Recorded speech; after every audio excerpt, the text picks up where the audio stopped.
আসসালামু আলাইকুম। The intelligence investor YouTube চ্যানেলে আপনাদের সবাইকে স্বাগতম। আজকে এই যে বলেছিলাম যে মার্কেট শুরু হলে আপনাদের আবার একটা লাইভ করে দেখাবো। সকালে অলরেডি একটা আপলোড দিয়েছিলাম। সকালের আপলোডে কি মনে আছে কি স্টকগুলো সাজেস্ট করেছি? চলুন দেখে আসি। এই যে বলেছিলাম যে 7টা থেকে 5টা র্যাঙ্ক করে পরে এখানে বলেছি যে 4টা নেবেন সেইগুলাই প্রফিট হবে। তার ভিতরে র্যাঙ্কিং এ 1 এ রেখেছিলাম, বারবার জোর দিয়েছিলাম বিডি থাই। দেখেন আজকে হল্টেড। চলুন যাই বিডি থাই দেখে আসি কি অবস্থা গ্রাফে এখন।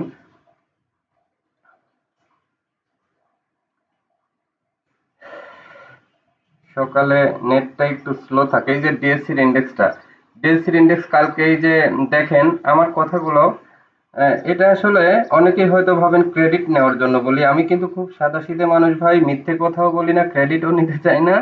আমি আপনাদের সাথে মিশে আপনাদের কাতারে থেকে কাজ করতে চাই। আমি মার্কেট সম্পর্কে যতই জানি, আমি আপনাদের একজন সাধারণ বিনিয়োগকারীর মতোই খুব সাদাসিধে সাধারণ মানুষ। আমি খুব স্বাভাবিকভাবে এখানে কোনো ক্রেডিট নিতেই চাই না। যেটা বলেছিলাম সেগুলো শুধু স্মরণ করায় দিতে চাই যাতে পরবর্তীতে আপনাদের বুঝতে সুবিধা হয়। আমি কোথায় কি কারণে নোট দিয়েছি। এই যে গতকালকে দেখেন এইখানে একটা স্লো রেড ক্যান্ডেল হওয়ার পরে আমি বলেছি যে এই যে রেডটা যে হয়েছে এইটা একটা ভালো সাইন। গ্রিনের পরে রেডটা একটা ভালো সাইন। যদি এটা গ্রিন হইতো তাহলে মার্কেট মাস্ট নিচের দিকে আসতো, কিন্তু কালকে যেহেতু রেড হয়েছে, কালকে গ্রিন হওয়ার সম্ভাবনা সবচেয়ে বেশি। এবং আজকে দেখেন মার্কেট আল্লাহর রহমতে পজিটিভ। তাহলে ডিএসসির ফরকাস্টিং, এই যে এখান থেকে সবাই যখন হতাশ হয়েছিল, আমি কিন্তু ঈদের আগেই সিগন্যাল দিয়ে গেছিলাম ভাই ঈদের পরে রেডি হন। এবং এখান থেকে অনেকেই প্যানিক দেখাচ্ছেন, অনেক সময় ইয়ে করতেছেন, আমিও সাবধান হতে বলতেছি, কিন্তু প্যানিকড হওয়া যাবে না। আমি সাবধান হতে বলছি কারণ এই যে এখানে একটা ব্যারিয়ার আছে, এই ব্যারিয়ার পর্যন্ত আমি এও বলছি যে 5,600 পর্যন্ত সাবধানতার কিছু নেই। এবং কিছু স্টক যেগুলো প্রফিট হয়েছে সেগুলা থেকে প্রফিট নিতে বলছি। দেখবেন আমি যেগুলো প্রফিট নিতে বলছি যৌক্তিক কারণে, যেমন এশিয়াটিক ল্যাব, ড্যাফোডিল, এগুলা থেকে অনেক বেড়েছে, প্রফিট নিতে বলেছি, আবার ডাউন ট্রেন্ডেও যাচ্ছে। এখন এই যে বিডি থাই গতকালকে আহ, বললাম, গ্রাফটা দেখায় কি বলেছিলাম, বলেছিলাম যে এইখানে এই যে এই গ্রাফের দিনই একটা ব্রেকআউট হয়েছিল। আমি বলেছিলাম এই 14 টাকার শেয়ার গুলা 30 টাকা হবে, হওয়ার সম্ভাবনা বেশি কারণ একটা ব্রেকআউট নিয়েছে। ব্রেকআউট নেওয়ার পরে ব্রেকআউটটা ফলস ব্রেকআউটের মতো 4-5 দিন কি করেছে, স্লো করে। কালকের যে ব্রেকআউট এটা কিন্তু আর ফলস ব্রেকআউট ছিল না, কালকে একদম রিয়েল ব্রেকআউট। কেন রিয়েল ব্রেকআউট? এই 4-5 দিনের গ্রাফটা একদিনে তুলছে, আজকে শুরুতেই দেখেন ভোল্টেজ। এটা তো এখন টানা বাড়তে থাকবে, যে যখন যেখানে চান্স পাবেন ঢুকে পড়বেন। এটা দেখবেন যে এখন টানা 30-এর কাছে নিয়ে যাবে। তারপরে আজকে চলুন আরো কিছু স্টক নিয়ে আলোচনা করি। এই যে টেকনোড্রাগটা নিয়ে অনেকেই অনেক ধরনের ভয় পাচ্ছিলেন। আমি বলেছি যে এটা একটা সাপোর্ট পাইলে আবার ঘুরে যাবে। তো সাপোর্ট পেয়ে কিন্তু ঘুরে গেছে, এটা কিন্তু আরেকটা সুইং দিবে। আরেকটা সুইং মানে কি, এখান থেকে যদি এই 46 ক্রস করে তাহলে এবার ওই যে দেখবেন আমার যে স্টক গুলো আমি সাজেস্ট করি সেগুলো সহজে লুজ হয় না। দুই একটু সময়ের জন্য, দুই একদিন 5 দিন মার্কেট তো ভাই একটু লুজ হবে, খারাপ হবে, ভালো হবে, কিন্তু আলটিমেটলি দিন শেষে কি করে। এই যে কালকে আর একে সিরামিক্স অনেক জোর দিলাম, দেখেন আজকে আর একে সিরামিক্স এর অবস্থা। এই যে দেখেন শুরুতেই মোটামুটি বেড়ে গেছে। তো আর একে সিরামিক বলেছি যে এটা অনেক স্ট্রং হবে, এবং আর একে সিরামিক্স এখানে পড়ে থাকা শেয়ার না, এটা তো আসলে মিনিমাম 50-60 টাকায় থাকার মতো শেয়ার। এরপরে আজকে চলুন টপ 20-তে থাকা কিছু শেয়ার নিয়ে আপনাদের কথা বলি। সকালে টপ 20 নিয়ে কথা বললেই ভালো হয়, কারণ এ থেকে আপনাদের ট্রেস করতে সুবিধা হয়। এই যে পিপলস নিয়ে বলেছিলাম যে পিপলস এখনো বাই দেওয়ার পজিশনে আছে, আজকে দেখেন পিপলস এর ট্রেন্ড ভালো। তারপরে ওই যে 14 টাকা লেভেলে ফুয়াং সিরামিক্স আছে, এটা ট্রেন্ড ভালো। এরপরে যে তিলিলটা বলেছি এখনো কেনা যায়। আহ, এরপরে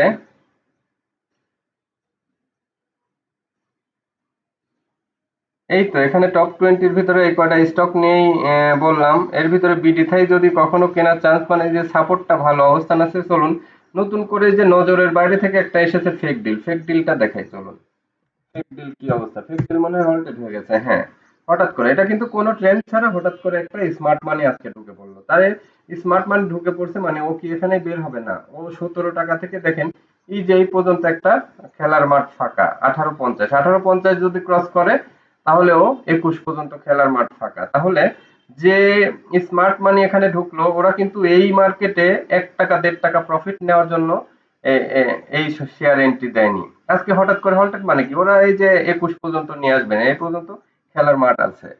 তো আপনারা সবাই এখনো যারা আমার চ্যানেলটি সাবস্ক্রাইব করেননি অবশ্যই চ্যানেলটি সাবস্ক্রাইব করবেন, লাইক কমেন্ট শেয়ার করে সাথে থাকেন।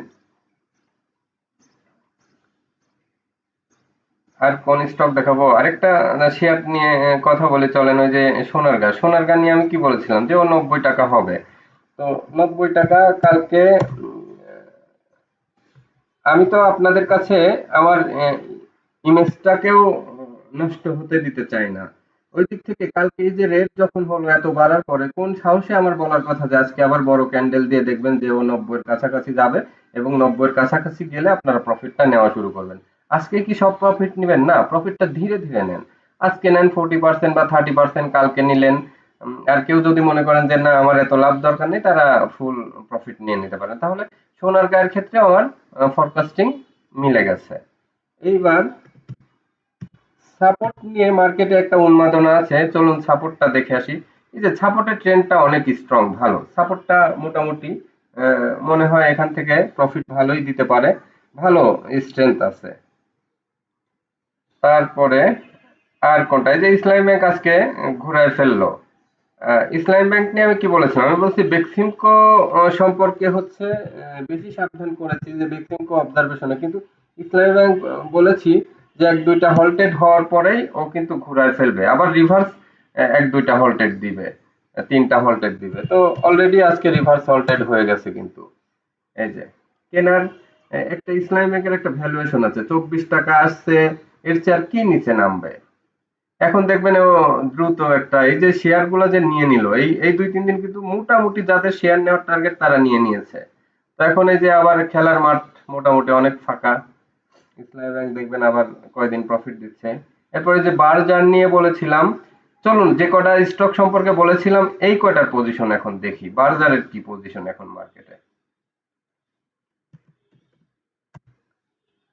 বার্জারি যে আজকে ধীরে ধীরে ডেভেলপ করতেছে, বার্জার নিতে হবে। আমি ভিডিও করতেছি এখন, ভিডিও শেষ করে ইনশাল্লাহ বার্জারটাই নিব। বার্জার কিছু শেয়ার বার্জার রেখে দরকার দরকার এসব এসব শেয়ার ধীরে ধীরে বাড়ে তো দেখতে খুবই ভালো লাগে, পোর্টফোলিওতে খুবই মজা পাবেন, মানে খুবই মানসিক একটা প্রশান্তি পাবেন। ধীরে ধীরে বাড়ে, প্রতিদিন দেখবেন কিছু টাকা প্লাস হচ্ছে। ওই যে ঘুমায়ে ঘুমায়ে টাকা ইনকামের যে কথা বলে, সেই সেই ধরনের আর কি প্যাসিভ ইনকাম হয় বার্জার এর মতো শেয়ার কিনে রাখলে। এরপরে চলুন এন টিউবসটা দেখে আসি, এন টিউবস কি বলছে।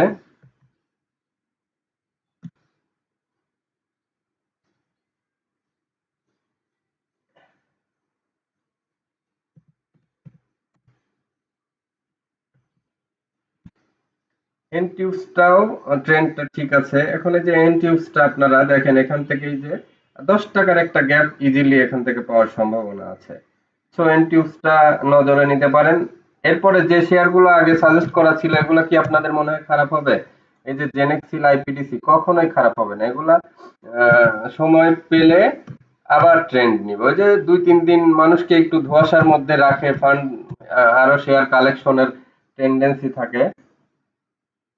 আইপিডিসি কি করেছে, এই যে গতকালকে একটা রেড ক্যান্ডেল দিছে, এখানে থামছে, এখানে স্লো করে দেখবেন যে এখানে যদি এটা রেড ক্যান্ডেল থাকে তাহলে সবচেয়ে ভালো, এটা দেখবেন আবার বাড়ায় ফেলবে। আইপিডিসি তে যে ফান্ডটা ঢুকেছে একটু হয়তো সময় নিতে পারে, বাট এটা আবার বাড়বে দেখবেন। জেনেক্সিল দেখে আসি চলুন, জেনেক্সিলের অবস্থা কি।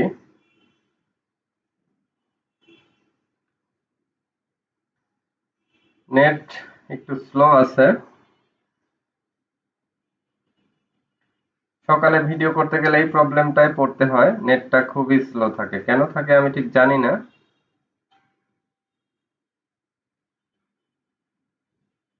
লোড হচ্ছে তো হচ্ছেই। এর মধ্যে আপনারা অবশ্যই আমার চ্যানেলটি সাবস্ক্রাইব করবেন, লাইক কমেন্ট শেয়ার করবেন এবং সাথে থাকবেন সব সময়। আর যে কোনো প্রশ্ন থাকলে আমাকে করবেন, আর সময় পেলে অবশ্যই আমাদের কোর্সটা করে নেবেন। আমাদের কোর্সটা করলে আপনাদের এই যে মার্কেট ফিলোসফি গুলা বুঝতে সুবিধা হবে। আমি কিন্তু কারোর কোনো নিউজ নেই না, দেখেনি তো, মার্কেটে টোটালি চার্ট নির্ভর এবং ভালো বিজনেস করি আলহামদুলিল্লাহ। আমার ফান্ড নেই, ফান্ড না থাকলে তো আসলে ওইভাবে আহামরি প্রফিট করা যায় না। তো যা আছে তা দিয়ে ওই যেটুকু হয় অল্প অল্প করে প্রফিটের মধ্যে আছি। হয়তো এক সময় ইনশাল্লাহ ফান্ড রাইজ হবে, ফান্ড হবে, সেই সময় ভালো করতে পারবো। তো এর মধ্যে আর কোনটা স্টক দেখাবো? ইজিআইবিপিটা ভালো হতে পারে, তিলিলটা ভালো হবে। এই যে সানলাইটটা আপনাদের দেখে, সানলাইট কিন্তু আজকে এন্ট্রি নেন যারা আহ,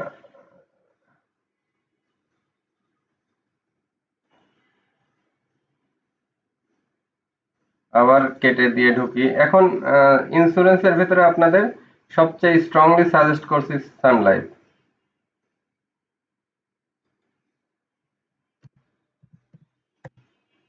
এখন রানিং অবস্থায় কোনো শেয়ার যদি স্ট্রংলি সাজেস্ট করি সেটা হচ্ছে যে সানলাইফ। কেন সানলাইফ? সানলাইফ দেখেন গতকালকে যে অনেক নিচে মেরেছিল, আমি কিন্তু এই 78 50-এ কালকে মোটামুটি ভালোই শেয়ার নিয়েছি। নিয়ে আবার এই যে এখান থেকে দেখবেন যে ও আজকে একটা ভালো ট্রেন্ড তৈরি করবে এখান থেকে ইনশাল্লাহ। দিন শেষে দেখবেন যে এইখানে যদি আনে তাইলে ধরেন 100 টাকা যাইতে আর কিন্তু বেশি সময় নিবে না। আর আজকে যদি এই 85 86 87 এই লেভেলে ক্লোজ করতে পারে তাহলে শেয়ারটা খুবই ভালো। যদি এই লেভেলে নিয়ে আসে তাহলে কেউ কিনতে ভুল করবেন না। যদি 85 পার করে ফেলে মাস্ট কিনবেন, মাস্ট ভালো লোড দিয়ে নিবেন, 40 50 60% লোড দিয়ে দিবেন এই শেয়ারটায়। তো আজকে আর ভিডিও বাড়াবো না, এর ভিতরে দেখি জেনেক্সিলটা আসলো কিনা।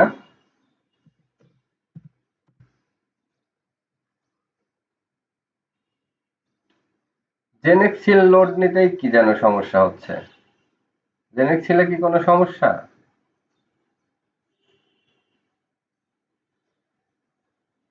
আচ্ছা ঠিক আছে, এটা রাতের ভিডিওতে দেখাবো।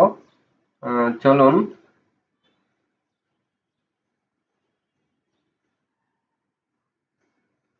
আর কোন স্টক দেখার আছে কিনা? আহ, না, এ পর্যন্তই থাকলো। ওই যে ঢাকা ডাইংটা দেখার আছে, ঢাকা ডাইং দেখে আসি চলুন। ঢাকা ডাইংটা কিনবেন কিন্তু সবাই। ঢাকা ডাইং আমি আজকেও কিনলাম। ঢাকা ডাইং এই লেভেলে কালেকশন করবেন ইনশাল্লাহ, খেলার মাঠে যে এই পর্যন্ত 22 পর্যন্ত এমনিতেই যে এইখানে ফাঁকা, এ পর্যন্ত নির্দ্বিধায় আসবে। আজকে একটু যদি স্লো থাকে কালকে আবার গ্রিন করে বড় ক্যান্ডেল দিবে, এরকমই হওয়ার কথা এ ধরনের শেয়ার। এরপরে এই 22 পর্যন্ত আসার পরে যদি প্রাইস ক্রস করে তাহলে এটা দেখবেন 38 40, আর যদি ক্রস না করে তাহলে এখানে আবার প্রফিট টেক করবেন। ঠিক আছে, সবাই ভালো থাকবেন। কিন্তু এটা প্রফিট পার্মানেন্ট টেক না, প্রফিট টেক করে 1 2 টাকা নিচে পাইলে এই যে 22 টাকায় যদি সেল দিতে পারেন আবার 20 টাকায় আসলে কিনবেন, এরকম করবেন। এই শেয়ারটি একদম হাতছাড়া করা যাবে না এই সিজনে। তো সবাই ভালো থাকবেন। এ পর্যন্তই, শুভ সকাল। আর আজকের দিনটা আপনাদের ভালো কাটুক। আল্লাহ হাফেজ।